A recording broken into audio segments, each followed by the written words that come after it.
Patay usa ka lalaking street food vendor sa Maramag, Bukidnon human kalit gibusil sa usa ka suspetsado atol sa pagpamaligya niini.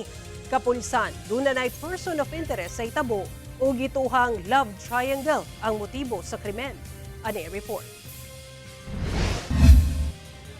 Dead on arrival sa ospital ang 42 anyos nga lalaki nga residente sa Purok 4A, Bayabason, Maramag, Bukidnon. Human kalit gipusil sa Purok 31, Barangay Dulugon, pasado alas 7 sa gabi adlaw Martes. Ang biktima nakahiagom og samad pinusilan sa ulo nga bahin rason sa iyang kamatayon.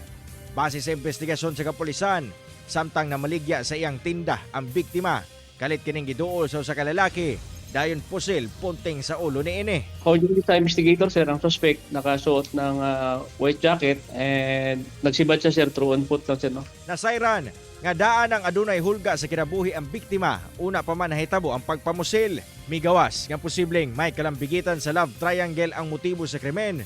Human nalambigit kuno sa komplikadong relasyon ang biktima. Padayon ang pagpanubay sa kapulisan karon, lakip na ang pagkuha og mga CCTV footage palibot sa lugar.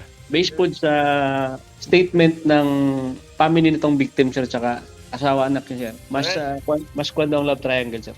Hinoon, adunay person of interest ang PNP sa mihimo sa krimen ug padayon ng ilang pagbukod niini. Nanawagan ng kapulisan sa Bukidnon nga ugaling adunay impormasyon sa mong krimen, gayong makig-alayon sa Maramag PNP. Cyril Chavez, 1 Mindanao.